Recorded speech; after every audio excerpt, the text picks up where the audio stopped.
प्यारे बच्चों, नमो नमः। अब आप लोगों को धातु रूप और विभक्तियों के बारे में आप लोगों को अच्छे से बता दिए हैं। अब इसके बाद आता है संधि। इसके बाद क्या आता है? संधि। धातु रूप के पहले आप लोगों को चाहे कह सकते हैं कि पिछली कक्षाओं से, जैसे छठवीं में, जैसे हम छठवीं में संस्कृत का अध्ययन करना शुरू करते हैं, तो संस्कृत में अध्ययन शुरू करने से पहले आप लोगों को अच्छे से बताया जाता है कि लिंग 3 प्रकार के होते हैं: स्त्रीलिंग, पुल्लिंग और नपुंसकलिंग। इन तीनों लिंगों के बारे में आप लोग अच्छे से छठी क्लास में, छठी सातवीं के माध्यम से पढ़े हैं। इसमें वचन 3: एक वचन, द्विवचन, बहुवचन। फिर पुरुष 3: उत्तम पुरुष, मध्यम पुरुष और अन्य पुरुष। उसके बाद कारक, विभक्तियां 8 विभक्ति, वैसे विभक्ति 7 होते हैं, लेकिन 8वां रहता है संबोधन करके, उसे विभक्ति में नहीं गिना जाता है। उसके बाद कारक है 8 कारक, वो भी 7 ही है। उसके बाद कारक चिन्ह, और इन कारकों के बाद जो क्रिया है, या यूं कह सकते हैं कि धातु रूप है, तो क्रिया का जो मूल रूप होता है उसे ही क्या कहा जाता है? धातु कहते हैं। और धातु रूप करने के लिए 3 पदों के माध्यम से हम प्रत्ययों का अध्ययन आप लोगों को कराए हैं। 3 पद, एक परस्मय पद, दूसरा आत्मनेय पद और तीसरा उभय पद। परस्मय पद के प्रत्यय अलग है, आत्मनेय पद के प्रत्यय अलग है, और जो दोनों पदों में धातु रूप चलता है वो उभय पद के अंतर्गत आते हैं। परस्मय पद के अंतर्गत 5 काल, आत्मनेय पद के अंतर्गत 5 काल, और इन 5 लकारों के जो प्रत्यय है उसका अध्ययन भी आप लोगों को अच्छे से कराया जा चुका है। इन प्रत्ययों का अच्छे से तैयार करेंगे आप लोग। साथ ही साथ कारक जो रचना है, कारक चिन्ह है, कारक प्रथमा का विभक्ति है, उसके कर्ता कारक है, उसके कारक चिन्ह ने है। इस तरह से प्रथमा से सप्तम संबोधन तक जो विभक्तियां हैं और कारक है, कर्ता, कर्म, करण, संप्रदान, अपादान, संबंध, अधिकरण और संबोधन, इस तरह उसके कारक और उन कारक चिन्हों का अध्ययन भी आपको अच्छे से कराया गया है। उसी में उसके बाद कारक रचना, जो कारक रचना है उसके अध्ययन भी आपको अच्छे से करना है। जैसे बालक का एक पुल्लिंग का अच्छे से कर लिए, एक स्त्रीलिंग का कर लिए, और सर्वनाम शब्द जैसे अस्मद है, युष्मद है, इन सारी चीजों जो सर्वनाम है, इनको अगर आप अच्छे से कर लेते हैं तो आपको संस्कृत में अनुवाद करना आसान हो जाएगा। अब इसके बाद आता है संधि। इसके बाद क्या आता है? संधि। तो वास्तव में संधि क्या है? 2 वर्णों के मेल से जो विकार उत्पन्न होता है, विकार का मतलब होता है परिवर्तन, विकार माने परिवर्तन, तो 2 वर्णों के मेल से जो विकार उत्पन्न होता है उसे संधि कहते हैं। यहां मैं एक बात आपको और अच्छे से बताना चाहता हूं कि 7वीं क्लास वाले बच्चे, क्योंकि ये जो ग्रामर अभी जो बता रहे हैं ना, 7वीं और 8वीं दोनों के लिए है, तो 7वीं क्लास के बच्चों के लिए जो धातु रूप के लिए जो बताया परस्मय पद और आत्मनेय पद, तो उसमें लोट लकार और विधिलिंग, लोट लकार और विधिलिंग का भी आप लोगों को इसमें क्या किया हूं, मैं पूरे लट लकार से विधिलिंग तक का बता दिया हूं। तो 7वीं क्लास के लिए केवल आत्मनेय पद में लोट लकार और विधिलिंग का अध्ययन है, बाकी का नहीं है। ठीक है, तो मैं यहाँ आप लोग को बता रहा था संधि। तो 2 वर्णों के मेल से जो विकार का मतलब होता है परिवर्तन, उत्पन्न होता है, उसे क्या कहते हैं? संधि से संधि कहते हैं। जैसे 2 वर्ण कौन कौन सा हो गया? विद्या, धन, अर्थी। विद्या, धन, अर्थी। अर्थी का मतलब होता है ग्रहण करने वाला, और विद्या ग्रहण करने वाला अर्थात विद्यार्थी है। इसके अगर दोनों को अगर हम मेल करते हैं तो क्या होता है? विद्यार्थी। तो ये संधि है। संधि के प्रकार, संधि के मुख्य रूप से 3 प्रकार के होते हैं। एक स्वर संधि, दूसरा व्यंजन संधि, तीसरा विसर्ग संधि।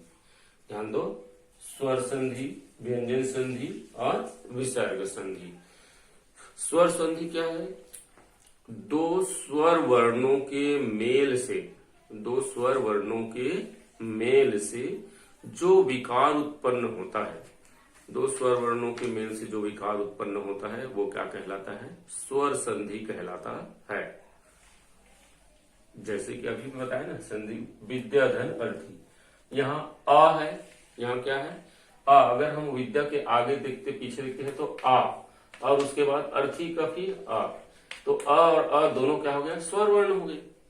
इन 2 स्वर वर्णों के मेल से जो विकार उत्पन्न होता है वो स्वर संधि कहलाता है। ठीक है। अब दूसरा देखते हैं, वो है व्यंजन संधि। दूसरा क्या है? व्यंजन संधि।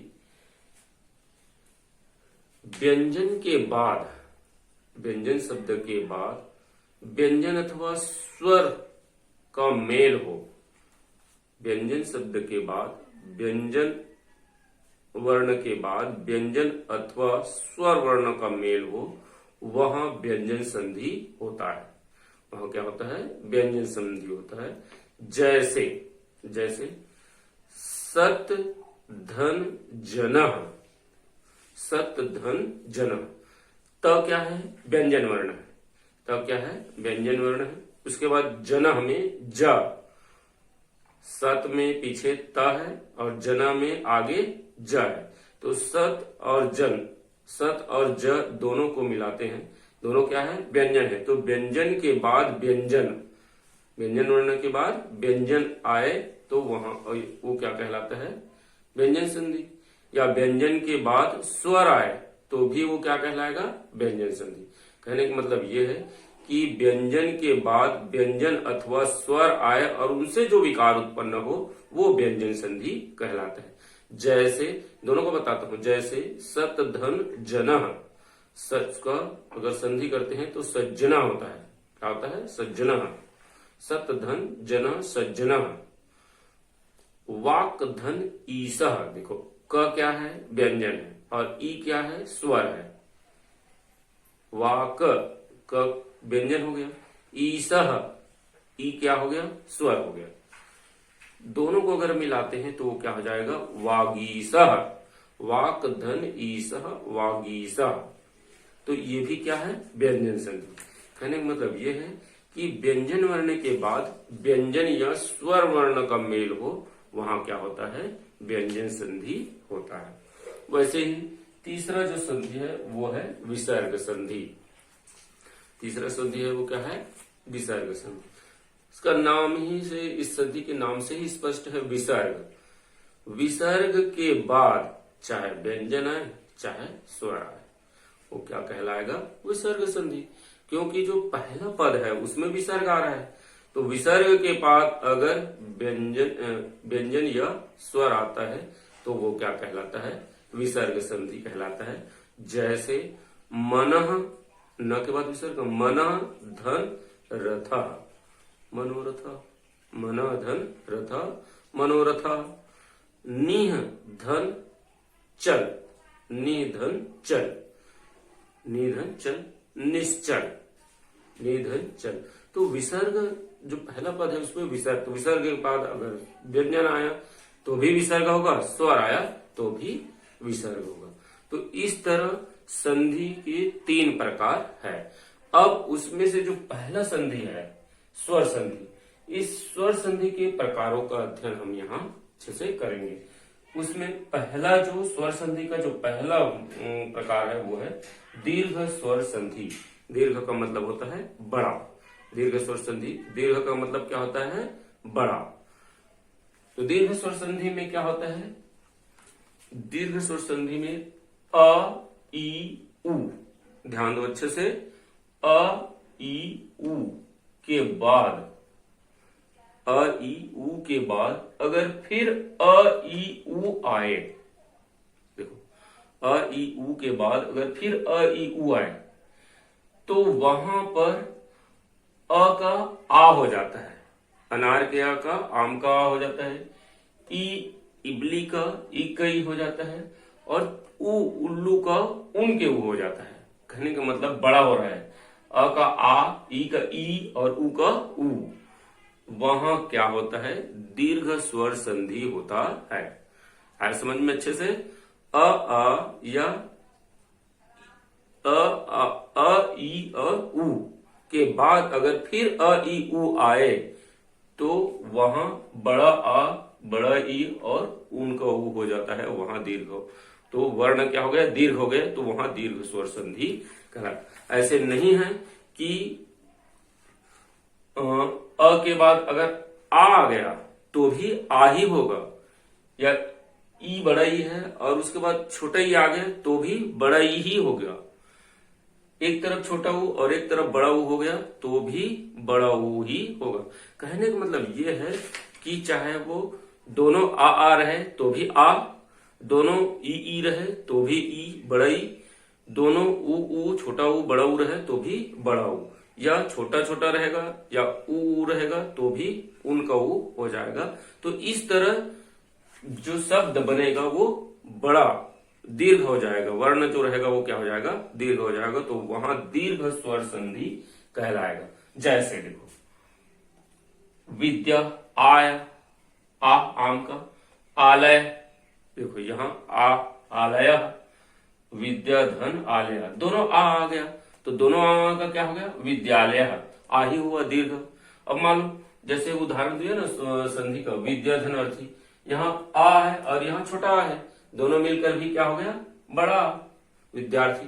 तो इस तरह ये बड़ा बड़ा बड़ा बड़ा मिलकर भी आ, तो अगर छोटा छोटा रहेगा तो भी आ आम का, तो इस तरह क्या हो जाएगा, विद्याधन आलय विद्यालय।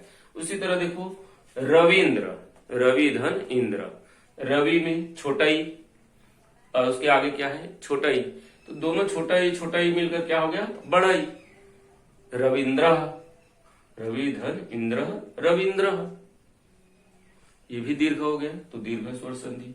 भानुदय में देखो, भानुदय, भानुदय में देखो भानु, छोटा ऊ और यहां भी छोटा ऊ, दोनों ऊ मिलकर क्या हो गया, भानुदय बड़ा ऊ, दोनों ऊ मिलकर छोटा ऊ मिलकर बड़ा ऊ, तो भानु धन उदय भानुदया। कहने का मतलब ये है कि दो स्वर वर्ण, और वो भी कौन कौन से, अ ई उ, याद रखना तीन ही वर्ण है, अ ई उ, तीनों मिलकर के बाद अगर फिर वही वर्ण आए तो उसका दीर्घ वर्ण ही होता है, चाहे वो दीर्घ आए चाहे लघु आए, दोनों का मिलकर जो दीर्घ ही होता है वहां दीर्घ स्वर संधि होता है।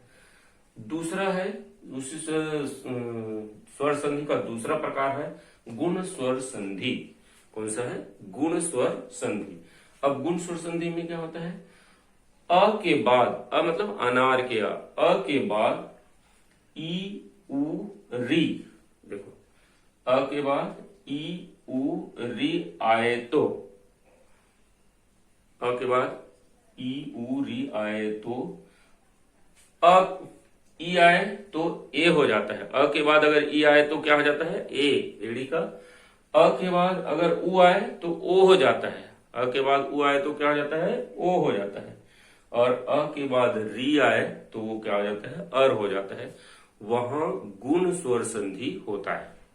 ध्यान देना अच्छे से, अ के बाद अगर ई आए तो ए एड़ी का, अ के बाद अगर उ आए तो ओ ओखली का, और अगर ओ अ के बाद री आए तो री ऋषि का हो जाता है, अर हो जाता है, वो री ऋषि का नहीं अर हो जाता है।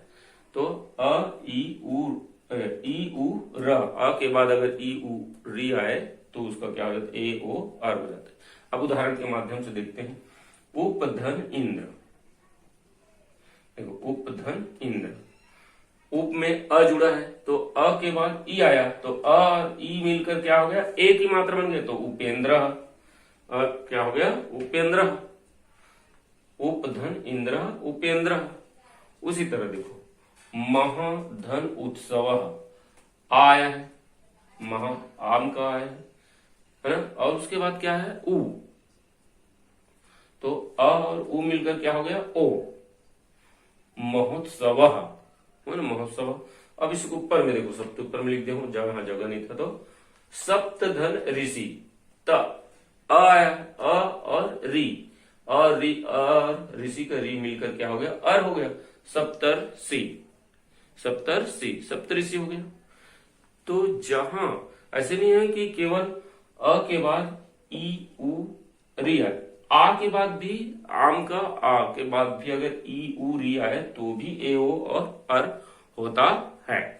इसे ही क्या कहा जाता है, गुण स्वर संधि। ठीक है।